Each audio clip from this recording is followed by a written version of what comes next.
Lord, let me see if I can see who these people are. Gallery. Okay.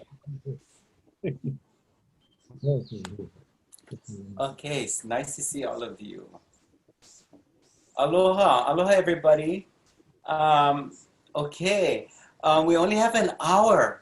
And so we'd like to begin. And Tiffany, as people, just let them in.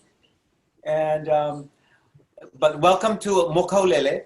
Mōkaulele is a program to grow Indigenous leadership within the university system, and there are many such programs within the university. But this Mōkaulele series is hosted by the Mōkaulele Office of the Chancellor, the University of Hawaii at Hilo.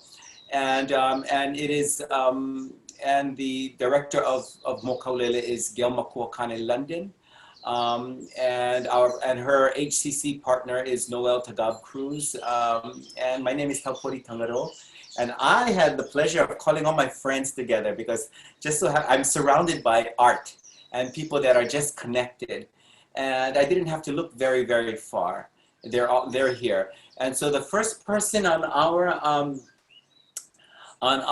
agenda, on our series is Ronald Kanakanui, and in a minute he's going to introduce himself, and together with his daughter Jessie Kanakanui. We use the arts to grow Indigenous leadership. We use Indigenous arts to grow Indigenous leadership, and the reason we do that is because when we do art, what the world calls art, when we do this, the spirit becomes very active. And art is a way of connecting, and that's what the spirit is about. The spirit is about connecting. And when we cannot connect anymore, our spirit gets a little injured. And we can't lead. We can't lead ourselves. We can't lead our family. We can't contribute to the leadership of community. So we bring art very forward. Art, the idea of art very forward, and enter into a discussion on how can carving grow leadership. Tonight we're going to be demonstrating how the carver makes implements that the dancer can use, and then the dance can happen without the hoi and the ihe, and these dances that are associated with the spear and the paddle, they can't get done. So it's talking about leadership as a community event also, not just as a solo act, but as a community event, how everybody contributes to the advancement, the leadership of Hawaii, the indigenous nation, Hawaii, the nation of a modern world. And yeah, so I'll put my email up, and you can continue this discussion through email if you have questions. But why don't I begin to introduce? This is Ronald Kanakanui and daughter Jessie, and they'll be sharing with us. I know it's just vala'au. Vala'au is like casual talk story. Yeah? So if you're expecting a good English delivery, well, none of us, the facilitator nor the presenter, our first language is not good English. So, I can talk good English only for a little bit. After that, it's straight on hygienic store kahalu'u o ahu. That's where it's going to get. And it doesn't help that I live in Panaeva. That makes it you have a little dialect to my hygienic English. But Kanakanui, father and daughter, please take it away. Tiffany, we can have them center stage, spotlighted. Okay. Aloha, guys. Aloha. I am Ronald Kanakanui.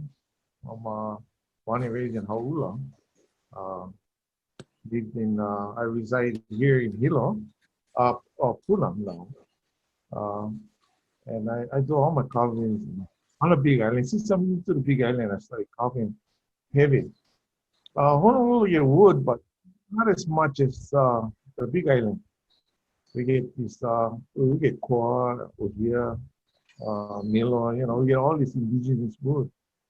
But Honolulu, where I grew up, we have ohia, but they're all in the mountain.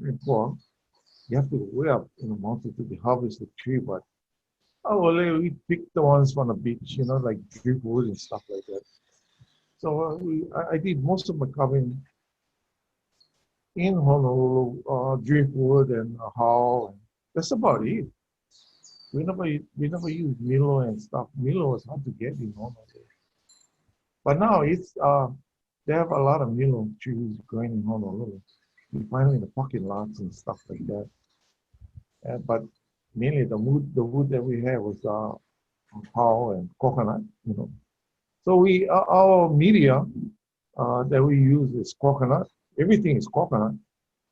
So that's why I started doing all my arts and stuff, arts and craft, and checking people out and stuff like that. So now, yeah, a little bit makuli, a little bit old, you know. I mean, we now just don't make carve heaven. So I make keys. I make anything with people like. So mainly keys. Key the wood that I use is um, Milo and Oya. They're good wood, special wood, and corn some, but not that much. If people ask, they like corn, I make corn for them, but mainly with the Milo and Oya.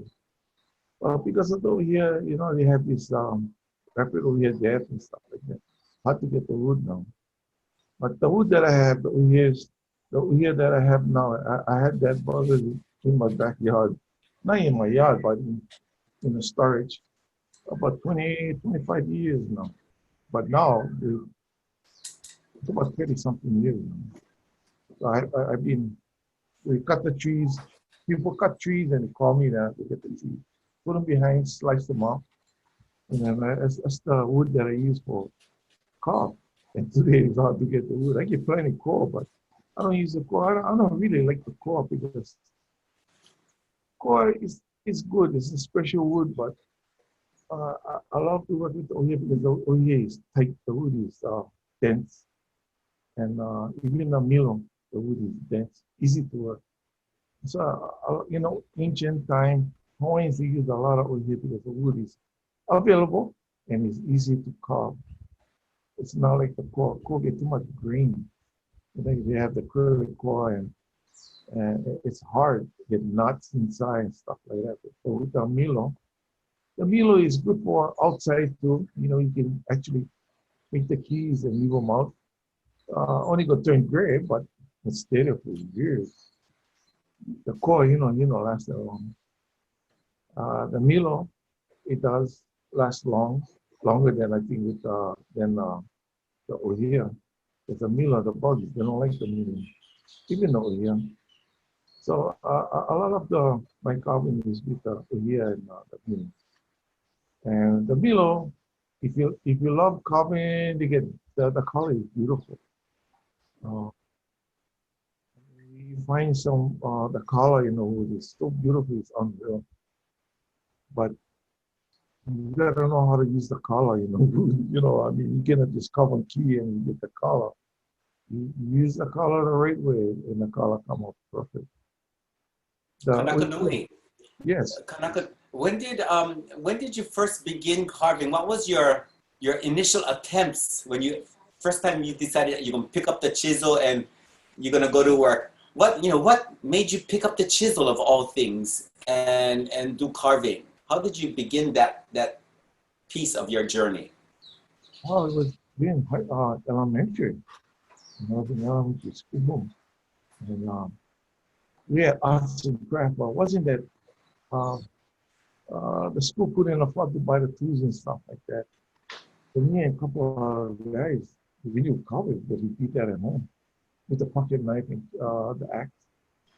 So we started carving keys. And then the principal, he seen that and he started asking us that we could make a necklace. So we made the necklace type. About, and he took me and he sold them. And he could buy keys for us. But in a lot of ways, this is generational. So when I asked him the same question growing up, he would tell me that it was from the initial interest was from his great grandfather. He would he Sampua Ahil, and some may know him, but he was a kumuhula. and he watched him. He fell asleep in the halau while he was making the pahu, the drum. So he watched him. He woke up. He was still chiseling away at the pahu, things like that. Those were the initial. That was the initial like interest, the spark. And then as he grew older, he started trying for himself. Yeah. So interesting you bring up the pahu, because this is my wife's pahu. And this is the pahu. My wife's grandmother is Agnes Kanahele, who was part of Puahaʻaheo's, that very class you're talking about, the carving, his uniki class, the 1935 uniki class. This was the pahu. It's made of ulu that came from the river up Kahana Valley, came down. 2 pahu were made. And this is one of the pahu. And this is the mark of your grandfather, your great-grandfather, folks. And so it's interesting that the very story you're talking about, we have the artifacts of that very, very moment that's still kept alive. My wife uses this to teach hula pahu. So again, the pahu you're talking about is a pahu in my wife's collection. That's beautiful, cool. Yeah, this is Kekuhi's one, yeah. Yes, we get the original from my grandfather. Yeah. Ulu, we made out of ulu. Oh my Lord, that's the ancestor. Kekuhi, did you see this is the ancestor pahu? So this is, I don't know if you guys can see it too well, but this is the actual pahu. The original pahu. This is the pahu of Oh, Puahaʻaheo. wow. Yeah, this is Kekuhi, everybody. She's my wife and my Zoom technician. Yeah.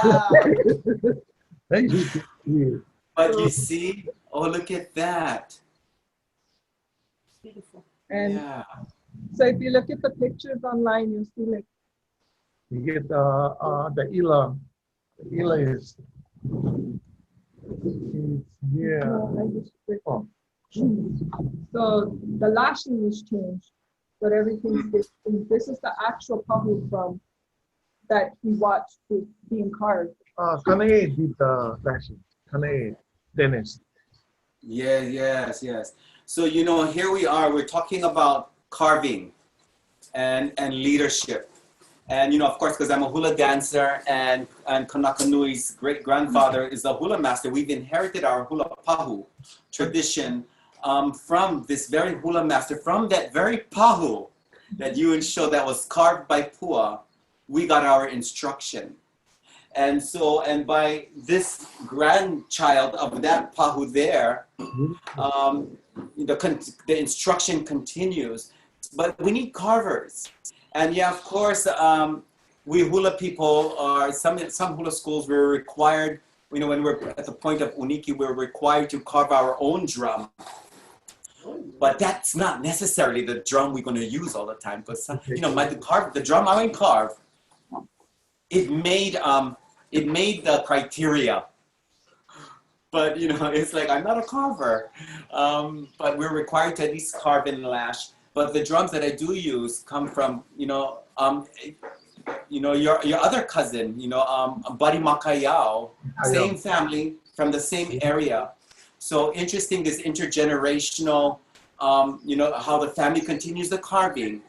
And the carving is still used in community, and especially in the world of hula. So, can you talk a little bit about how fanatic you came with carving? What did carving do to, I know you talked about carving everything you possibly could, but what does carving do to your inside? And, I don't necessarily want to use the word spirit, but what does it do to how you think and how you feel when you carve? Either father or daughter, you can respond to this. That would be good. It's like I was telling you today. All the jobs that I had, I worked, to support my family. And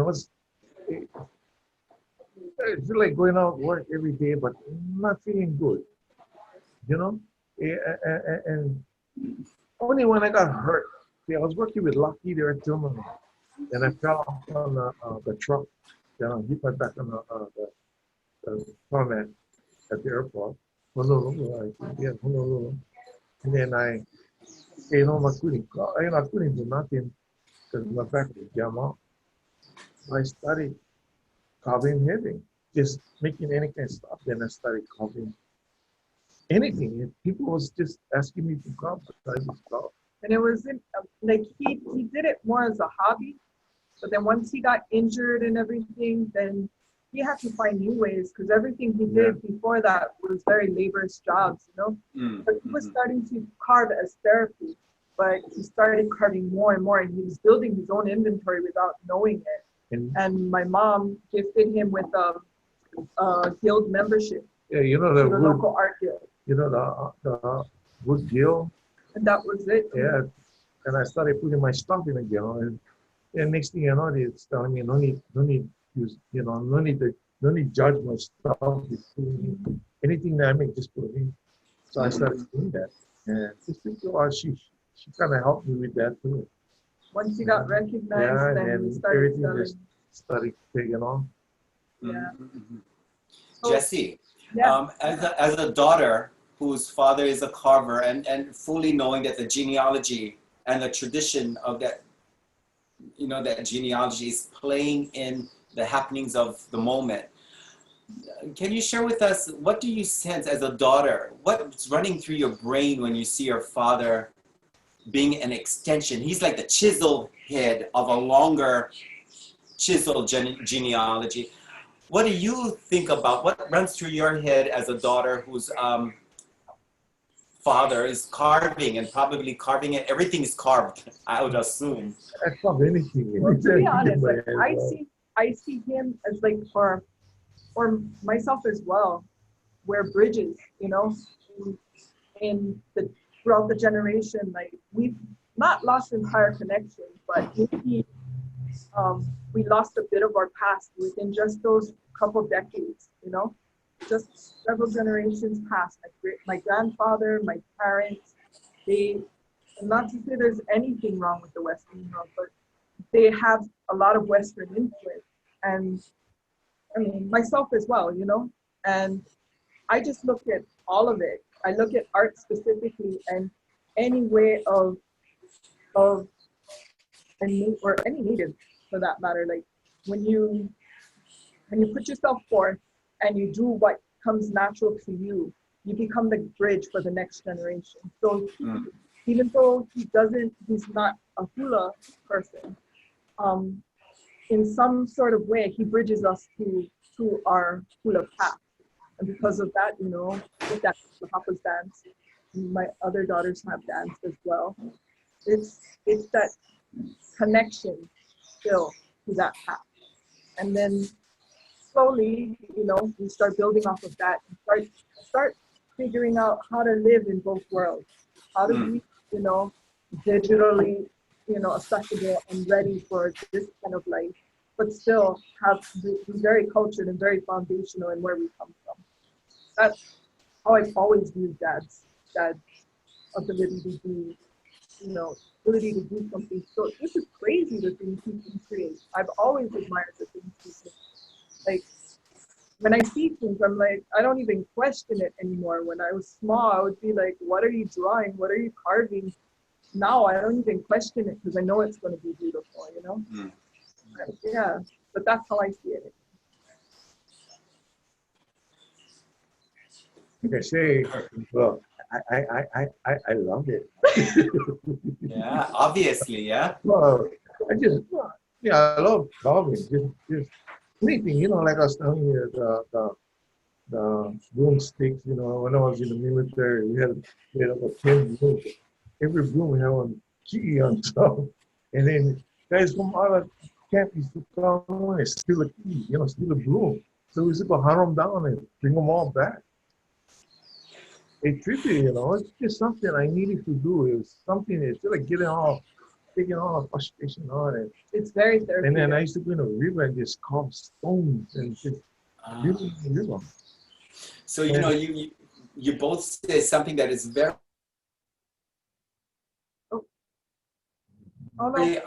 first of all, just a side note, being at home is, I get to share this private space with the world, but then also The people I share this home with, their devices are a little bit loud. Kekui, is that you? Can you put your device down? Fine, look at it. Okay, it's a real world. We're real people. A couple of things. You said, Kanakanui, you said that it makes you really happy. You love it. That's important. That's one. Okay, we want to revisit that as we grow leaders. That's a huge indicator. The other is, Jesse, what you've mentioned about, the generations of separation of a native people from native practices and having to acclimate to different world tensions, and then being okay with it, just having to find the bridge that will allow you to live in both worlds, and how you being surrounded with your dad's carving influence and what it means, that gave you folks the bridge to get over that gap. Many of our students come in, it's the norm for many of our students that come in. Not just many of our students, many of us that, when I say come into the university system. At one time, they used to come into the university system to learn Hawaiian studies. That was a way of relearning the things. The families, for whatever reason, decided not to continue practicing either by choice or by pressure. And so this 1980s is when, the language revitalization with the cultural revitalizations, the Hawaiian studies courses that were once electives now became programs. And now we go from kindergarten, all the way up to graduate work. So a lot of people come in, and in fact, Hawaiian studies is not where most Hawaiians are these days. Most Hawaiians are in other programs because, we have the charter school system. We have a stronger network of culture. Culture in a modern world. Yeah. Not culture to remove you from this space, but culture to anchor us to this space. So as it relates to leadership, when we have this drum, yeah, and we tell the people the story of the drum, so they don't just come to learn the drum dance. They learn the stories behind that. The drum dance is just the door into a larger discussion. So if those of you that are on this this Zoom, you got to see the grandfather drum of this. That's the first time I've seen it I've seen it. I've seen it in photos only. But when we bring this into the classroom or into the learning space, we say, well, how is this an image of leadership? And then we don't interpret what that is. We let the students begin to interpret, how is this drum a symbol of leadership, a tool for leadership? What does it mean to be a leader? And the outcome is many people, they take on these roles, whether professional or family or community. And sometimes, I used to like to tell my kids, obligation is good, but passion is better. Right. We take the obligation. If you got to do this, obligation is taking you to school. That's good. But if you're passionate about school or passionate about hula, that is always much more better, because then your spirit lives. You in love. Mm-hmm. And I think that's one of the things that's hard to. You cannot put curriculum to that. How do you fall in love with what you do, and what does that allow you to do for the rest of the world? These keys, I have two. These two are carved by Kanakanui. We use these keys to teach a particular kind of hula called the hula ki'i. I use hula to teach leadership, but I don't tell them how this is leadership. Don't memorize what I think about this or this. Your job is to learn the dance, learn the chant, and then dream about it. Think about it. And then you tell me, how is it the experience, not the ki'i, but the experience, how is that clarifying your own leadership? And so these are some of your great drawings. I just put the clothes on. He provides the naked ki'i. I put clothes on them. Beautiful. Yeah, and then recently, Kanakanui has made ihe and hoi. And on my request, because I'm starting a new class on leadership through hula, and these are two of the dances, and I couldn't do them without the carver. So luckily he was available to and willing to do this. But the love of what you do, and the role that traditional culture has in this modern world, that is, you know, can you tell me about some of the other projects that you've worked on, and what other kinds of people come to you? You know, when we're young and we want to learn a particular cooking, like haupia or ingo or something, you know, you go to the person. Or if in hula they want you to learn a certain hula. If they don't know it, then you know they'll take you to a particular person that knows it. Well, if I need wood items for hula, you know, I have luckily I have access and a relationship with Kanakanui. But Kanakanui, what else other kinds of people approach you, and what kinds of other projects have you worked on?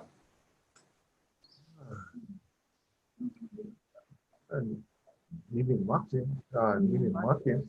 He's done a lot of commercial work. So, And with Maui Jim and oh yeah, we've done for Maui Gym also the last we've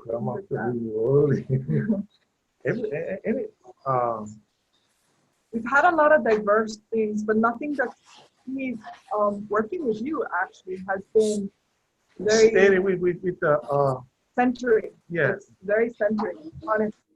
Like this is more along the lines of what? more of our culture. Yeah. Yeah, and you know, I continue. No, sorry. While we can do well commercially and everything, it doesn't, like you said, obligation versus, you know, what makes you feel good. This makes us feel good to know that we're contributing in some way to other people's learning, or you know, that feels good. And it's the things that you ask for. It takes Dad a step out of the norm. You know, it allows him to do things that he actually loves doing. Because when you're doing to make a living, it's a little bit different. We do ohikapalas, we do hair picks, we do craftier items. Although I do at least those items as well, but this takes us out of the norm. Culture. I mean, you know, just making kiwi, you study the kiwi. You know, every day you look at the picture and study the figuration of the interesting, man. You know, that is one of the discussions that is sometimes challenging.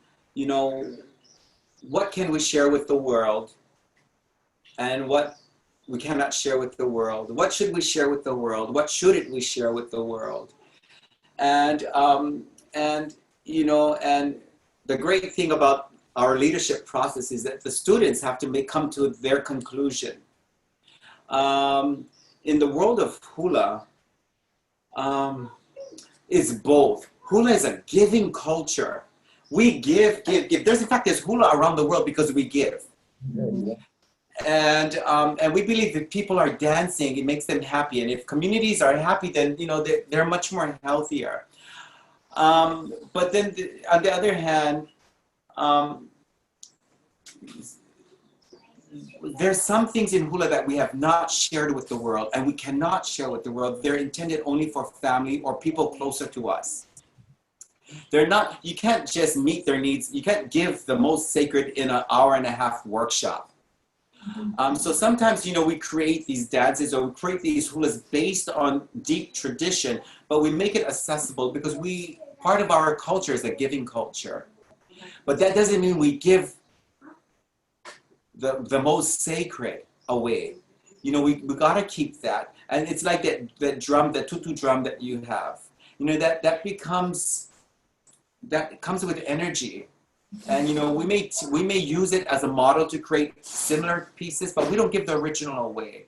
So that's one of the discussions that, you know, in leadership development, you know, we're always having to shore upon, because people want to make their living off of things they love.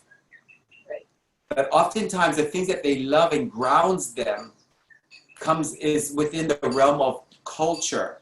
And for some, culture is a difficult thing to put a price tag to.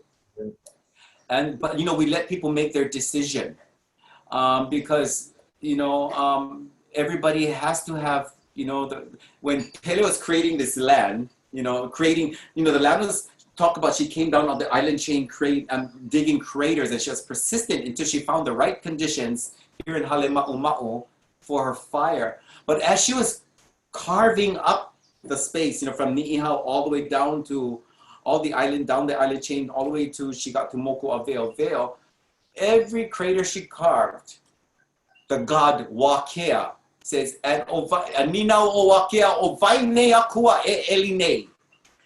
The god would ask, the great god would ask, who is this person making pukas in all these islands? And Pele says, it is I. It is she. And then in the third person, she says, it is she who is carving up these craters. And my point in bringing in that chant into the discussion is that we have to make decisions on how much we're going to give of ourselves, how much we're going to give of our works. And we have to be accountable. See, that's the thing. That's the difference between commercialism, because there's different degrees of accountability.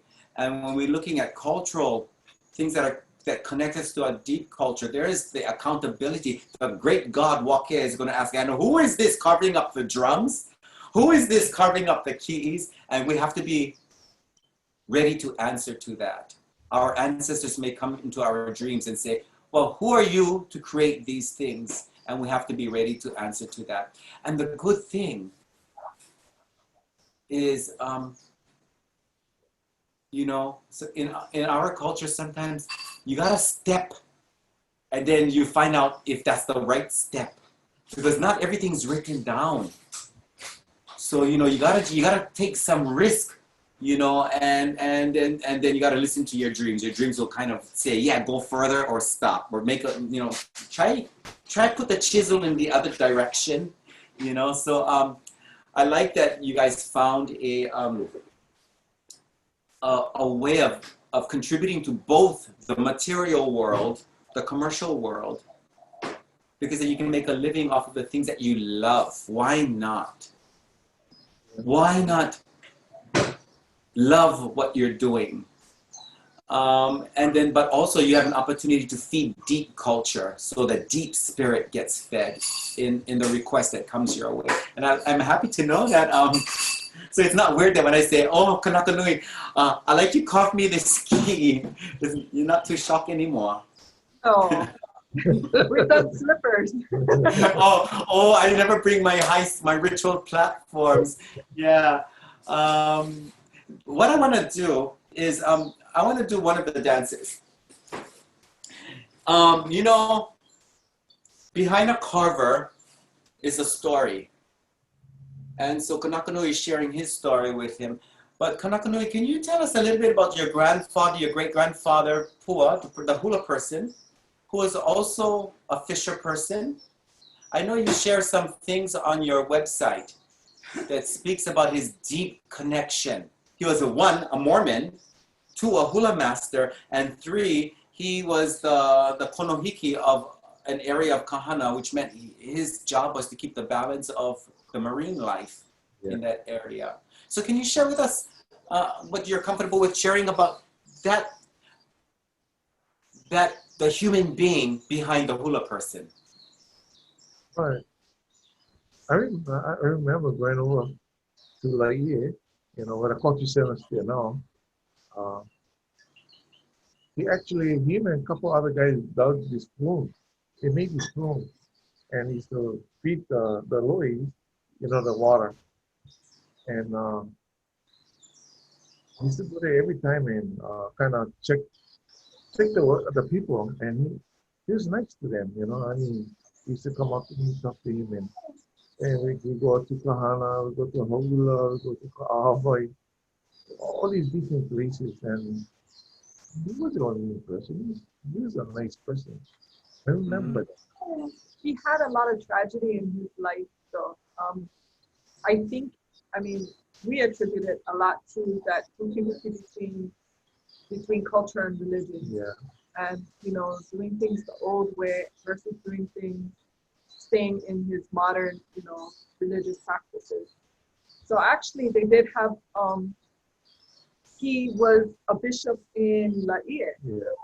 And when they found out that he was actually practicing Kālai at night, so he'd be bishop and do all his protocol for the church. And when they found out that he was doing hula at night and he was doing old hula, The ancient hula. you know, he was doing all the olis and teaching all this other group of women, it kind of pushed him towards Kahana Bay.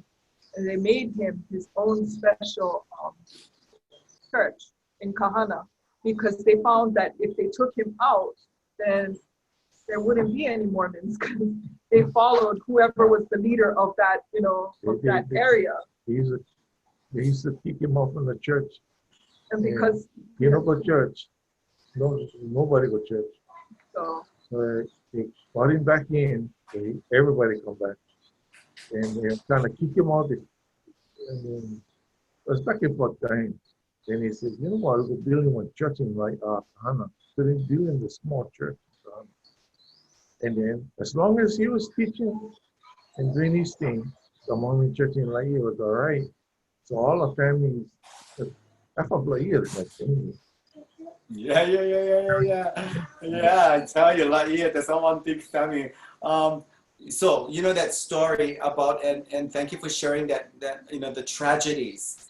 And you sort of link it to the tension of having to live between the world of the values of a new religion, and then the values that he was born in. So one, the values that is anchored in the brain, and the other that's anchored in his gut. And that sort of resulted in these tragedies. But, you know, the interesting thing is he had to do with enrollment, you know, in academic terms. He was good for enrollment, and we talk about church enrollment. And I think that was the beautiful thing, because he held on to his values. Then people accommodated those values. And in this case, the church accommodated the values by saying, okay, why don't you take care of the population there, because that's all your family. And so, you know, because he held on to his values, the world around him accommodated that. Now that is an important feature in leadership. What are your values? Because if we don't know our values, then they can easily be replaced, or somebody could replace them for us. What are the values? Are we willing to hold out on those values? And will the world adjust around us? But interestingly, his value was also the value of his family, who was the community. So when we're talking about value, the larger the value, if your value reflects the larger value of the system, then of course the world around you, and we've seen it, will adjust. But if the value is just a personal, individual rights system, personal rights system, that value system might not have the support it needs, and the world will not adjust around it. But we know him on your website, puaha'aheo.com. P-ha'aheo.com. What is it? P-ha'aheo.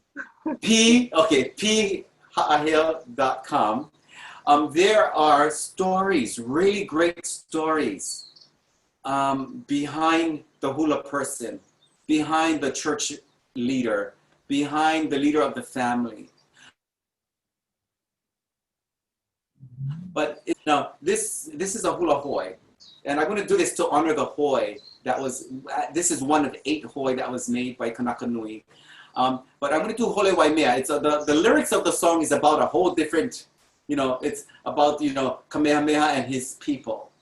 But I'm going to do the hula hoi in honor of Puaha'aheo's connection to the ocean and to the aumakua of the ocean, but also how, you know, that ocean was bridged. You know, Kanakanui and myself now have this kind of connection. And, but this is it. Ai hoi puna. Hoi puna I ka apolo a ka ino haule ina lai hala. O ko lau. E hala, e hai ke kui a ka ulu mano. Hala I ka maka balu I he ake ae. A kua kula o I ka pau kua ka aba. Hana ne e ki kala. Ko hilo ki. Hoi lu I ke o ne a o hana kahi. I ka polo ka wahine o kalua. Okay. Now we say the hoi lives. So in the leadership, you know, this leadership through hula program that I'm doing, we bring the hoi, same like the pahu. We say, this is the hoi. You're gonna learn the dance. You're gonna learn the story behind the hula hoi. This hoi will become, you know, your signature. You're gonna learn it so well that we want people, when we see you, we want you to dance the hula hoi. But then my question to them is, now what does this hoi have to do with indigenous leadership? So you see, people come to hula, well, the only people I work with are the people that are passionate about hula. I don't like to work with an impassioned. That's a little bit hard.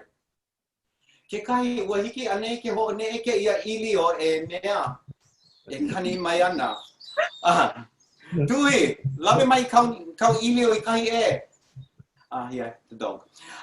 So, you know, we bring this hoi and we say, what does this, how can this help define leadership for you? You chose this dance because you're interested in this dance. Now, how is this dance going to help clarify your leadership in this world? And I really like that Puaha'aheo is known for his cultural and religious leadership. And for some people, it's not religion that's the issue. It's another kind of institution, like working for the state or working for the federal or working for somebody else, you know, an entrepreneur. And really working, spending all those hours making a living off of something that doesn't make you happy, that actually gets you tired and sick. So, you know, this hoi becomes very, very important.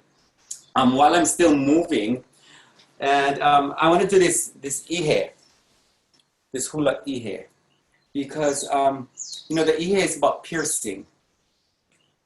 And what Puaha'aheo had to do was he had to pierce a lot of obstacles, personal obstacles that were reflected in the outside world and outside obstacles that began to affect the personal. And that's what hula is about. Hula, you know, sometimes I tell people, you know, sometimes you just gotta hula. The word hula, yeah, ki ika ihe, ho'ole ka ihe, ku ka ihe, hula. The word hula means that ihe went through, the ihe went puka through. So sometimes hula is that. Hula is the tip of the ihe. It allows us to get through into a larger understanding of who we are. So I want to do this not in honor of just a Puaha'aheo, but his mo'opuna for you, Kanakanui, because in all the work that you do, you have to puncture through what you've never had to puncture through before. And you create your story and you answer to that. So this one is Hole wai mea ika ihea kamakani. Interesting. It's about the particular group of warriors under Kamehameha, but their approach to war was one of love, one of passion. This song is also called a love song. It's about spearing and worship and all this, but it's about the love, the passion that they have for what they do for their leader. Okay, alrighty.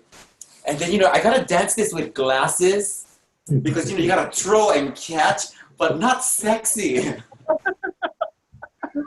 I don't feel motivated when I put this on. I don't feel motivated. You understand? So I'm gonna take this off, and if we just pray with me that I get. But again, I do this because as leaders, we have to puncture through new barriers. And some of those barriers are not new. They're barriers that perhaps our ancestors put up to protect us at that time. But it's keeping us from advancing. So we have to kind of pierce through or move the obstacle or find our way around it. There's always a way around. But this is Hole Waimea Ika Ihe a Kamakani. Hole Waimea Ika Ihe a Kamakani. Hau mai nā lea ki kipupu. Hela o Kālai i ia na kienu i o i kana hele au mahi ki a kua kula i ka mauna i ki kipupu. Nolu ka mako o ka oha vai au li nini au e haka pua ko wai e hai kienu kana hele au wai kai. O ie. I hela e pā, hole wai mea ika ihe a kamakani, hau mai na ale a te ti pu'u. Hela au tala ihi ana te anu, I o I kana hele o mai iki, aha ku, a kula I ka mala nai te ti pu'u. Nolu ka maka o ka oha vai auli nini au. Eha kapua o ko wai eha I ke anu kana hele a o wai ka e. Ahi aloha e, ahi aloha e. Aloha wai ka ia u mehe po ala kana hele a o ko o laua. O I hela e pa. O I hela e pa no kamehameha. Oh, yeah. Oh, beautiful. Yeah, so now the Ihe is living. And, Oh my, that was beautiful. And so you see the world out there. I guess I should put on the grid. But you know, what I hope what you're getting to experience is that there's a relationship. Kanakanui is not just creating these great implements to hang on the wall. That's okay too. But what he does is he provides resources that so that we can take hula into a new consideration. You know, everybody learns hula for different reasons, and sometimes, and the great thing with hula, because it reflects the entire life system. You know, hula speaks, people come to hula for different reasons, but what we're doing, and I'm one of those, is, you know, we use hula to really develop an awareness of what Indigenous leadership is.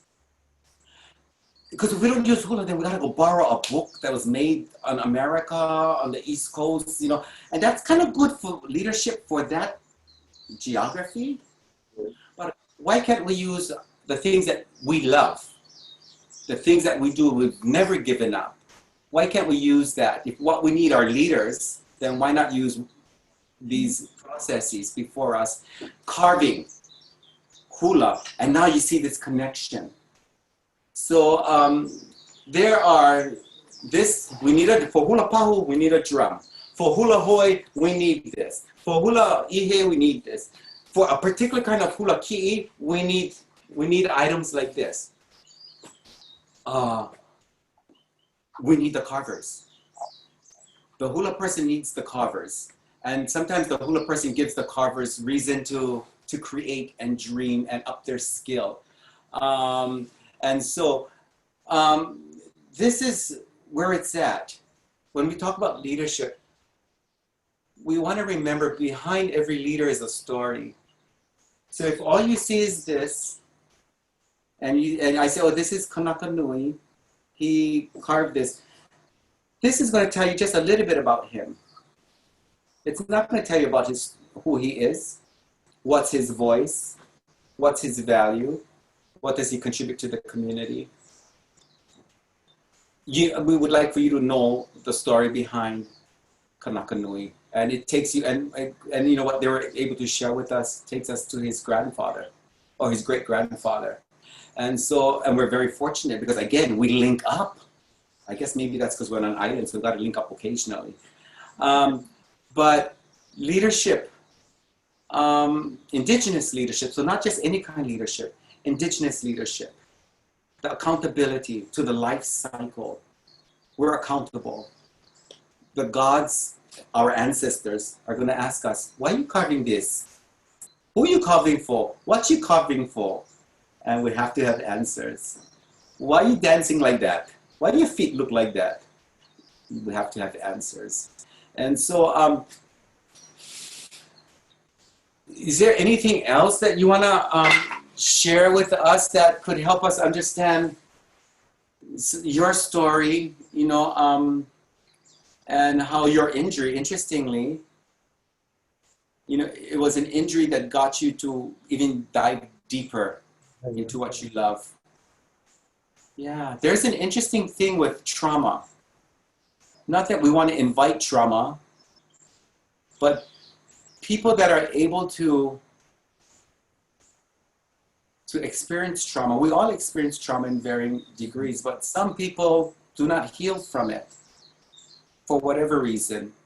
And then some people, the trauma will last them all their life and will keep them victim to it. And for some people, they're able to retranslate that trauma into tools and skills, and it fortifies them to just puncture through, to paddle over whatever the ocean is. You know, whatever the carrier, if it's a rough or a calm ocean, or, you know, sometimes the trauma allows them to have to fight and become warriors for the things that they value. So this is the, you know, the ihe. You know, I'm going to show the students the ihe and tell them, so what does this have to do with, what does this have to do with leadership? And don't tell me you like poke your enemy, you know. You might win the battle, but you can lose the war. We have a kingdom to reestablish. You know, we need all the warriors possible. Going back to what you were saying though about trauma has been like the theme for both my great grandfather and my father as well. That I guess pushed their art to a different level.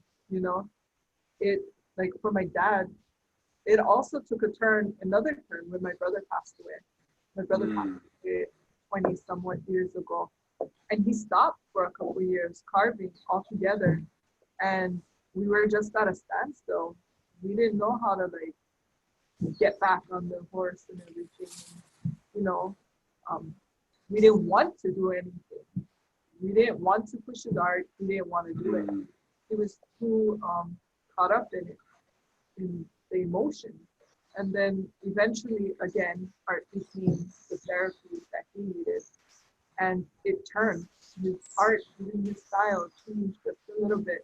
You know, you can see the evolution of the artist through their life by, I guess, how refined his art became.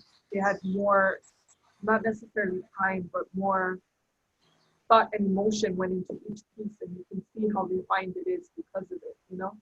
His art evolved because of that trauma, right? I mean, well, I was teaching him how to carve, and he was just beginning to, you know, we used to sell our stuff to the galleries, and they used to buy his stuff, and I was proud of that, you know? I go, wow, it's good, you know, but, you know, things happen, then he passed, you know, and everything was. Even my good friend Scott Air, same thing with his boy. He lost his son. You know, just see, you know. And I know what he goes through. Just but he can pull out with his whole thing. He was fine. You know, he's gonna do good. Yeah, that's the There was a know, gap in our life. that's really, really difficult. That's that grieving. You know, that grieving is a big piece of the whole level process. When people in our lives pass and they have to go into this other area, you know, our traditional grieving, you know, was to get the spirit to the other world, but it was also to help us deal with reality and get it all out. But, you know, even the way we grieve nowadays is not, for whatever reason, doesn't always allow for us to whole level fully. See, the whole level is not just for the dead person, the whole level is also for the living. Yeah. And for some reason, you know, so it takes us longer sometimes to heal out of that trauma. Not that we'll ever heal, but it's hard to to come to terms with it, and what are the next steps? You know, and so I go back to that website. There's a great story about your great grandfather, the grieving as a community leader, the expression of grief in his passing is, you know, whoever retold that story, you know, you can see a community grieving for their leader. And so, yeah, behind that leadership, behind every great leader is a delicate person, and is a story, and sometimes an injured soul. But you know, what do we do next? And that's not it. That's not always. It's easy to say. It's not always easy to do. I'm just was happy that, you know, you had carving when you was ready to pick up the chisel again. Well, actually, happy. I wanted to cannot just stay still. I wanted to continue. If I cannot, it would be something to do with the Hawaiian art. You know, help the kids, teach the kids. I like working with kids. Yeah. Well, thank you for sharing your story, and Jessica, thank you for did I just call you Jessica? Thank you. Thank you for, you know, I love when I see fathers and daughters. There's a magic between fathers and daughters, and as well as fathers and sons, you know. But sometimes when we look at a leader, we tend to forget that sometimes, even when I'm asked to speak about some of the things, you know, about my life, some people find it a little amusing or valuable. I say, well, why don't you ask my kids what they think? And it's amazing how kids interpret my story. And but it's an important feature. There are many truths to the story, many angles, like a ki'i. There are many angles. And so talking about ki'i, can you share with us your latest work? You're gonna have to talk so the screen go to you. You just have to hum or something. Oh, Yeah. is this better? Oh, yeah. Oh, there. Sorry. Yeah. And Oh, yeah. Look at that. I think I gotta go further away. You put them on a wall. And then, can you guys still see? Not sure. Yeah. Can see. Yeah. So this was Kumutaharo's latest request.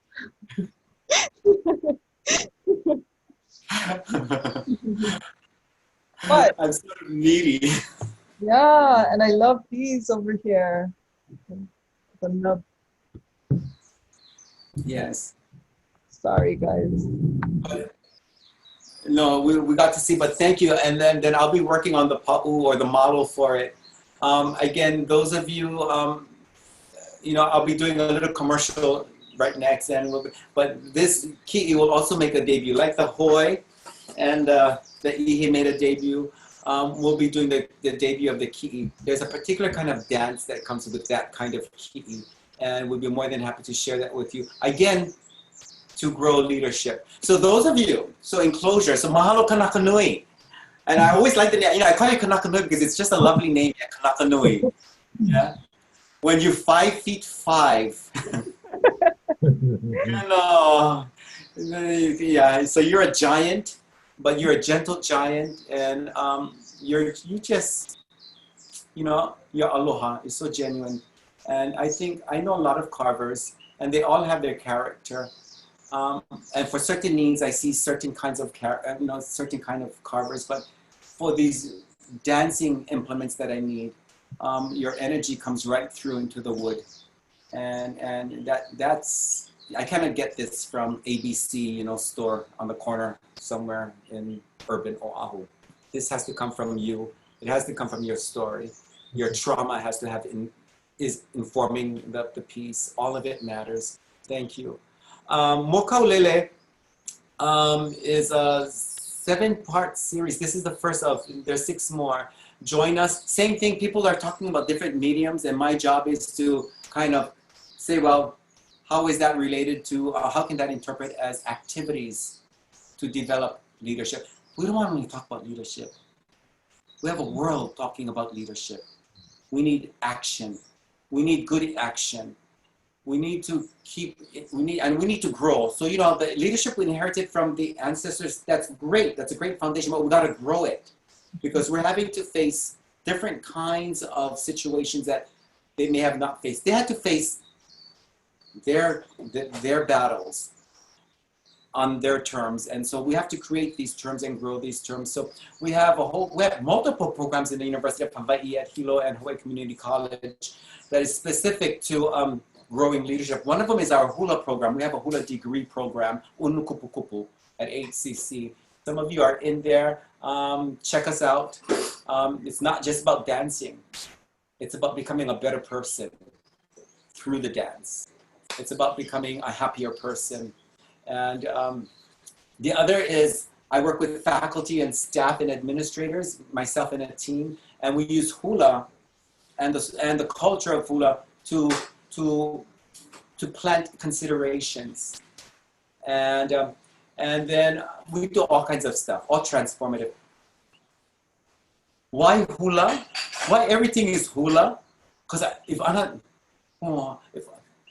put hula forward and evolve hula to meet the needs of my community through the academic process, then I got to do something else. I don't like do anything else. I only want to do hula. If Kanakanui can only carve, I only want to do hula. But I've created hula in a way that can meet the leadership needs, not to replace it, but to grow it, to complement what we already have out there. So to our guests, our ohana,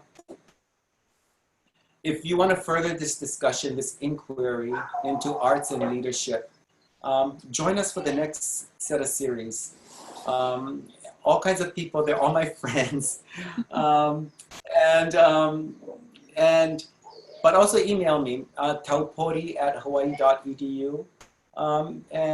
Again, this little program I'm talking about is, part of it will be slated for just a professional body in the academic culture. You know, we have a lot of Kanaka in the university, and so we want to make sure that they have the resource, the cultural resources that make sense to their marrow. So not just attending conferences, but attending some of our own cultural foundations to help to fortify their profession and their place in the decision makings that the university has to make on behalf of, you know, programs and students. But also a part of this curriculum will be slated for just community as our contribution to the leadership development for community. Not all the community is going to come to the university system. So we're providing the university an opportunity. I don't know if they know yet, but I'm providing them an opportunity to allow me to go into that community and share some of these gems that we've inherited. We've inherited gems. We want to share them. Interestingly, my father's a fisher person. And sometimes he never brought home fish.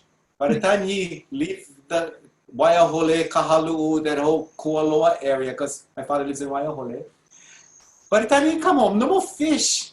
Because he gave everybody along the way and all the old people along the way the fish. But we grew up always eating fish. And so everybody has fish for someone else. So if what we have makes meaning for you, if you're ready for the challenge, join us. Become a student. Or if you're already in the system, you know, join us, you know, and you're a staff member, join us. If you're a community member, contact me. And I cannot promise, because I have accountabilities. When Wakia asks, Tangaro, why did you teach that person? I have to have an answer, don't make me regret. Okay. Alrighty. Kanakanui, aloha nui. I going to know you. To know, to you and your people. All the people in your... I love you, Tungaro. I love you too. Oh my gosh. And my aloha to your family. And Jesse, thank you. I like your hair. It has that really natural look. I just rushed to come home, look. Thank you, Tagalo. Thank you so You're very much. welcome. Mahalo nui, Yeah. everybody. Mahalo, everybody. I love folks. And to the Mōkaulele family, join us again. See you next month. I think it's Kamula Chan. He's going to be chanting the universe, the Kumulipo. Oh, nice. Yeah. So not just doing the chant, but we're going to be talking about how can the Kumulipo help clarify leadership. Everything has, we need to create leaders. It'll be interesting. Yeah. Thank you, Tagalo. Okay, you all got A's. Thank you. You all got A's. For this is the best class we've had thus far. So thank you all. Thank you to our teachers, Kanakanui and daughter. And again, our aloha to everyone. Bye bye, Kako. Kuiho.